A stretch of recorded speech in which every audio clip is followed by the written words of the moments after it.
ओं गुरु ब्रह्मा गुरु विष्णु गुरुदेव महेश्वर गुरुदेव परब्रह्म तस्मै श्री गुरवे नमः। ओं नमो भगवते वासुदेवाय। श्रीमद्भागवत गीता अथ যথাযথ गीता श्लोक नम्बर 15 अध्याय 5।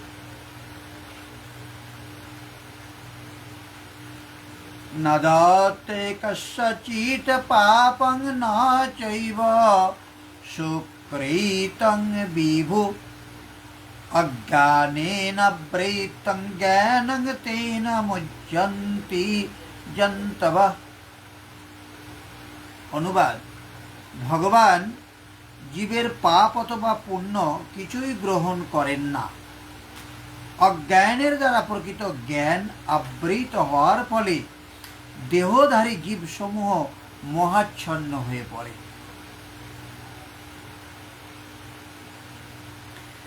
যাকে আগে প্রভু বলা হয়েছে, এখানে তাকেই বিভু বলা হলো, কেননা তিনি সম্পূর্ণ বৈভবযুক্ত। প্রভুতা এবং বৈভবে সংযুক্ত সেই পরমাত্মা কারোর পাপকর্ম অথবা কারোর পুণ্যকর্ম গ্রহণ করেন না। তবুও লোকে বলে কেন? এই কারণে যে অজ্ঞানে জ্ঞান আবৃত হয়ে আছে, তাদের এখনো প্রত্যক্ষ গোচরীভূত যে জ্ঞান তা হয়নি। তারা এখনো জন্তু। মহাবশত যা কিছু বলতে পারে, জ্ঞান দ্বারা কি হয়? তাহলে তাৎপর্য বলেছে, সংস্কৃত ভাষায় বিভু শব্দটির অর্থ হচ্ছে পরমেশ্বর ভগবান, যিনি অনন্ত জ্ঞান, শ্রী, যশ, বীর্য, ঐশ্বর্য ও বৈরাগ্য এই সরগুণ সরৈশ্বর্যপূর্ণ। তিনি সর্বদাই আত্মতৃপ্ত। পাপ ও পুণ্য তাকে কখনোই প্রভাবিত করতে পারে না। তিনি কোনো জীবের জন্যই করে এবং তার ফলে তার কর্ম ও কর্মফলের প্রবাহ শুরু করে। জীব ভগবানের পরা প্রকৃতিজাত, তাই তার স্বরূপে সে পূর্ণ জ্ঞানে অধিষ্ঠিত। কিন্তু তা সত্ত্বেও সীমিত শক্তির কারণে তার অজ্ঞানের দ্বারা প্রভাবিত হওয়ার প্রবণতা থাকে। ভগবান সর্বশক্তিমান, কিন্তু জীব তা নয়। ভগবান বিভু, কিন্তু জীব অনুসদৃশ্য। জীবাত্মার স্বাধীনভাবে ইচ্ছা করার স্বতন্ত্র আছে, কিন্তু কেবল সর্বশক্তিমান ভগবানের দ্বারাই তার সেই ইচ্ছা পূর্ণ হয়। আর তাই জীব যখন তার কামনা বাসনার দ্বারা মোহাচ্ছন্ন হয়ে পড়ে, তখন সেই কামনা বাসনাগুলিকে পূর্ণ করতে ভগবান তাকে অনুমোদন করেন। কিন্তু তার বিশেষ বাসনার পরিপ্রেক্ষিতে তার কর্ম ও কর্মফলের জন্য ভগবান কোনো অবস্থাতেই দায়ী নন। বিভ্রান্ত হয়ে জীব তাই জড় দেহটিকেই তার স্বরূপ বলে মনে করে এবং অনিত্য সুখ ও দুঃখ ভোগ করতে থাকে। পরমাত্মা রূপে ভগবান প্রতিটি জীবের নিত্য সহচর। আমাদের ভিতরে ভগবান অবস্থান করছেন, তিনি আমাদের সাথে আচরণ করছেন, সেই জন্য তাকে বলা হয় সহচর। ফুলের কাছে গেলে যেমন তার গন্ধ পাওয়া যায়, তেমনি আমাদের খুব কাছে আছেন বলে ভগবানও আমাদের অন্তরের সমস্ত কামনা বাসনাগুলির কথা জানতে পারেন। কামনা বাসনাগুলি জীবের বন্ধনের সূক্ষ্ম রূপ। জীব যেভাবে কামনা করে, ভগবানও ঠিক সেইভাবে তার যথাযোগ্য পূর্তি বিধান করে থাকেন। তাই নিজের ইচ্ছা পূরণ করবার কোনো শক্তি জীবের নেই, কিন্তু ভগবান সমস্ত বাসনা পূর্ণ করতে পারেন। তিনি সর্বতভাবে নিরপেক্ষ, তাই তিনি স্বাতন্ত্র্য বিশিষ্ট জীবের ইচ্ছায় হস্তক্ষেপ করেন না। কিন্তু কেউ যখন শ্রীকৃষ্ণকে পাওয়ার ইচ্ছা করে, তখন ভগবান তার প্রতি বিশেষভাবে যত্নপরায়ণ হন এবং তাকে এমনভাবে ইচ্ছা করতে উৎসাহিত করেন যাতে তাকে পেয়ে সে নিত্য সুখ লাভ করতে পারে।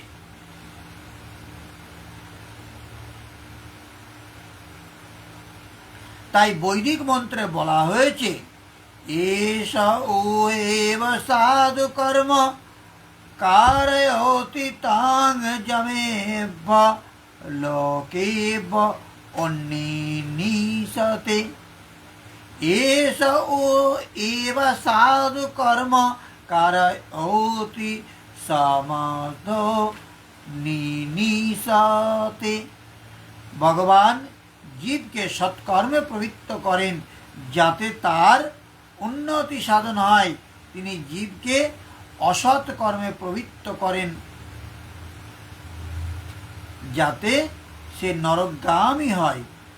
কৌশিতকে উপনিষদের 3 নম্বর অধ্যায়ের 8 নম্বর শ্লোকে বলা হয়েছে। কি বলেছে? অজ্ঞ অন্তরনিশয়মাত্মানা সুখ দুঃখায় ঈশ্বর প্রেরিত গচ্ছেৎ সর্গং সস্ব্রমেব চ। সুখ এবং দুঃখের উপর জীব সর্বতভাবে নির্ভরশীল। সাধু যেমন বায়ু যেমন মেঘকে চালিত করে, তেমনি ভগবান ইচ্ছার ফলে জীব স্বর্গে অথবা নরকে গমন করে। তাই দেহধারী জীব অনন্তকাল ধরে কৃষ্ণ বিমুখ হয়ে থাকার বাসনা করার ফলে মচ্ছন্ন হয়ে থাকে। তাই সে তার স্বরূপে সচ্চিদানন্দময় হলেও তার সত্তা ক্ষুদ্র হবার ফলে সে ভগবানের দাসত্ব রূপ তার স্বরূপ বিস্তৃত হয় এবং এভাবেই সে অবিদ্যার দ্বারা আবদ্ধ হয়ে পড়ে আর অজ্ঞানের দ্বারা আচ্ছন্ন হয়ে সে বলে যে তার ভববন্ধনের জন্য ভগবানই দায়ী। এটি প্রতিপন্ন করে বেদান্ত সূত্রে 2 নম্বর স্কন্ধের 1 নম্বর অধ্যায়ের 34 নম্বর শ্লোকে বলা হয়েছে, বৈষম্যন্যৈ গৃহ্ণেন সাপেক্ষতাৎ তথা হি দর্শয়তি। যদিও সেই রকম মনে হয়, কিন্তু ভগবান কাউকে ঘৃণা করেন না বা ভালোবাসেন না। এবার আমরা 16 নম্বর শ্লোকটা আলোচনা করব। জ্ঞানেন তু তদ জ্ঞানং যেষাং নাসিতমাত্মানা তেষামাদিত্যবর্জ জ্ঞানং প্রকাশয়তি তৎপরম। যাদের অনুবাদ বলছে, জ্ঞানের প্রভাবে যাদের অজ্ঞান বিনষ্ট হয়েছে তাদের সেই জ্ঞান অপ্রাকৃত পরমতত্ত্বকে প্রকাশ করে, ঠিক যেমন দিনমানে সূর্যের উদয়ে সবকিছু প্রকাশিত হয়। যাদের অন্তঃকরণে সেই জ্ঞান, যার দ্বারা জ্ঞান আবৃত ছিল, আত্মসাক্ষাৎকার দ্বারা বিনিষ্ট হয়েছে এবং যিনি উপরযুক্ত রূপে জ্ঞান লাভ করেছেন, তার সেই জ্ঞান সূর্যের মতো পরমতত্ত্ব পরমাত্মাকে প্রকাশিত করে। তাহলে কি পরমাত্মা অন্ধকারের নাম? না, তিনি তো স্বয়ং প্রকাশ রূপ, দিন ও রাতি রামচরিত মানসের 7 নম্বর স্কন্ধে 119 নম্বর অধ্যায়ের 3 নম্বর শ্লোকে প্রতিপন্ন হয়েছে। স্বয়ং প্রকাশমান আছেন ঠিকই, কিন্তু আমাদের উপভোগের জন্য নয়। দেখা তো যায় না, যখন জ্ঞান দ্বারা অজ্ঞান অপসারিত হয় তখন সেই জ্ঞান সূর্যের মতো পরমাত্মাকে নিজের মধ্যে প্রবাহিত করে দেয়। তখন তার জন্য কোথাও অন্ধকার বলে কিছু থাকে না।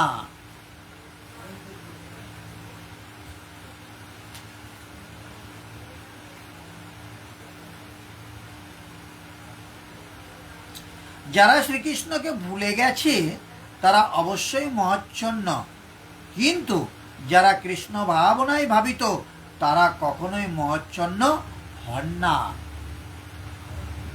ভগবদ গীতাতে বলা হয়েছে, সর্বং জ্ঞান প্লবেন জ্ঞানাগ্নি সর্বকর্মাণি এবং নাহি জ্ঞানেন সদৃশাম। জ্ঞান সর্বদাই অত্যন্ত মর্যাদা সম্পন্ন। আর সেই জ্ঞান কি? পূর্ণ জ্ঞান লাভ করা যায় শ্রীকৃষ্ণের শরণাগত হওয়ার মাধ্যমে। যে কথা 7ম অধ্যায়ের 49 শ্লোকে বর্ণনা করা হয়েছে, বহুনাং জন্ম নামন্তে জ্ঞানবান মহানাং প্রপদ্যতে। বহু বহু জন্মের পর প্রকৃত জ্ঞানী ভগবান শ্রীকৃষ্ণের শরণাগত হন। কিংবা কৃষ্ণ ভাবনায় ভাবিত হলে তার কাছে সমস্ত তত্ত্ব প্রকাশিত হয়। যেমন দিনের বেলায় সূর্যের আলোতে সবকিছু প্রকাশিত হয়। জীব নানাভাবে মহাচ্ছন্ন হয়ে পড়ে। উদাহরণস্বরূপ বলা যায়, ধৃষ্টতাপূর্বক সে যখন নিজেকে ভগবান বলে মনে করে তখন সে মায়ার অন্তিম ফাঁদে পতিত হয়। জীব যদি ভগবানই হয় তাহলে সে মায়ার দ্বারা মহাচ্ছন্ন হয় কিভাবে? ভগবান কি মায়ার দ্বারা মহাচ্ছন্ন হন? যদি তা সম্ভব হয় তাহলে বুঝতে হবে যে অজ্ঞান বা শয়তান ভগবানের চেয়েও বেশি শক্তিশালী। যথার্থ জ্ঞান কৃষ্ণ ভাবনাময় মহাপুরুষের কাছ থেকেই লাভ করা যায়। তাই এই রকম যথার্থ সদ্গুরুর অনুসন্ধান করে এবং তার কাছে কৃষ্ণ ভাবনামৃতের শিক্ষা হৃদয়ঙ্গম করতে হয়। কোন কোন গুরুদেব বলে থাকেন যে ভগবানের থেকে গুরুদেব শ্রেষ্ঠ। যদি ভোগ লাগাতে হয় আগে গুরুদেবের ভোগ লাগাতে হবে এবং গুরুদেবের সেই উচ্ছিষ্ট সেইটা ভগবানকে নিবেদন করতে হবে। এমন কথা যদি কারোর মনে হয় তাহলে জানতে হবে সেইনি গুরুদেব হতে পারেন, কিন্তু তিনি মায়ার অন্তিম ফাঁদে পড়ে গেছেন। প্রকৃতপক্ষে আগে ভগবানের ভোগ নিবেদন করে সেই প্রসাদ গুরুদেবকে প্রদান করা হয়। এটাই হওয়া উচিত। এটা শ্রীমদ্ ভাগবত গীতার 5ম অধ্যায়ের 16 নম্বর শ্লোকে প্রতিপন্ন করা হলো। কেননা সূর্য যখন অন্ধকার দূর করে কৃষ্ণ ভাবনামৃত তেমন সম্পূর্ণভাবে অজ্ঞানতা দূর করতে পারে। যদিও কেউ জ্ঞান লাভের মাধ্যমে উপলব্ধি করতে পারে যে সে তার দেহ নাই, সে তার জড় দেহের অতীত, তবুও সে আত্মা ও পরমাত্মার মধ্যে পার্থক্য নিরূপণ করতে পারে না। কিন্তু সে যদি কৃষ্ণ ভাবনায় ভাবিত সদ্গুরুর শরণাগত হতে যত্নবান হয় তাহলে সে সব কিছুই ভালোভাবে জানতে পারে। কেবলমাত্র ভগবানের প্রতিনিধির সান্নিধ্য লাভ হলেই ভগবানকেও ভগবানের সঙ্গে জীবের নিত্য সম্পর্কের কথা জানা যায়। ভগবানের প্রতিনিধি কখনো দাবি করেন না যে তিনি ভগবান। গুরুদেব হচ্ছে ভগবানের প্রতিনিধি, কিন্তু গুরুদেব যদি কখনো বলে ফেলেন আমি ভগবান, তাহলে পারে তিনি মায়ার দাস হয়ে পড়েছে। কিন্তু তাকে ভগবানের মতোই সম্মান করা হয়, কারণ তিনি ভগবত তত্ত্ব জানেন। তাহলে এই গুরুদেবকে ভগবান তো পরের কথা, ভগবানের থেকে অধিক মনে করবে ভক্তরা। আমরা মনে করব যে আমার গুরুদেব আমার থেকে অধিক গুরুত্বপূর্ণ, কারণ ভগবান আমাকে কোনো কিছু শেখায়নি, আমার গুরুদেব আমাকে সমস্ত কিছু জ্ঞান প্রদান করেছেন। আমি গুরুদেবের মাধ্যমে ভগবানকে জানতে পেরেছি। আমার কাছে আমার গুরুদেব আগে, ভগবান পরে। কিন্তু গুরুদেব যদি মনে করে যে আমি ভগবানের থেকে শ্রেষ্ঠ, তাহলে আবারও বলি তিনি মায়ার ফাঁদে পড়েছেন। ভগবান ও জীবের মধ্যে যে পার্থক্য রয়েছে তা অবশ্যই জানা উচিত, কারণ আমিও সেবক, গুরুদেবেরও সেবক, ভগবানেরও সেবক। আর গুরুদেব তিনিও ভগবানের সেবক। গুরুদেব আমার কাছে ভগবান, তিনি কিন্তু সেবক ভগবান। আর শ্রীকৃষ্ণ তিনি হচ্ছেন সেব্য ভগবান। ভগবদ গীতার 2য় অধ্যায়ের 12 নম্বর শ্লোকে ভগবান শ্রীকৃষ্ণ সেই জন্য বলেছেন যে প্রত্যেক জীব স্বতন্ত্র এবং ভগবান স্বতন্ত্র। অতীতে তাদের সকলেরই স্বতন্ত্র রূপ ছিল, এখনও আছে এবং ভবিষ্যতেও থাকবে, এমনকি মুক্তির পরেও থাকবে। রাত্রির অন্ধকারে যেমন সব কিছু এক বলে মনে হলেও দিনের বেলায় সূর্যোদয় হলে প্রতিটি বস্তু তাদের যথার্থ রূপে প্রতিভাত হয়। তাহলে প্রকৃতপক্ষে জ্ঞানচক্ষুর উন্মেষ হলে তখন বোঝা যাবে ভগবান এবং গুরুদেবের মধ্যে তফাৎ কতটা। জ্ঞানচক্ষু উন্মীলিত হলে তেমনই সব কিছু স্বরূপ উপলব্ধি হয়। পারমার্থিক জীবের স্বরূপের স্বতন্ত্রতা উপলব্ধি করাই হচ্ছে যথার্থ জ্ঞান। আজ এই পর্যন্ত থাক। আগামী দিনে আমরা 17 নম্বর শ্লোক থেকে আলোচনা শুরু করব। ওম নমো ভগবতে বাসুদেবায়। ওম সর্বে ভবন্তু সুখিনঃ, সর্বে সন্তু নিরাময়া, সর্বে ভদ্রাণি পশ্যন্তু, মা কশ্চিৎ দুঃখভাগ্ ভবেৎ। ওম শান্তি শান্তি শান্তি। সমস্ত মানুষ সুখী হোক, সমস্ত মানুষ রোগমুক্ত হোক, সমস্ত মানুষকে আমি দেখতে চাই তারা যেন কোনো দুঃখ ভোগ না করে। হরে কৃষ্ণ।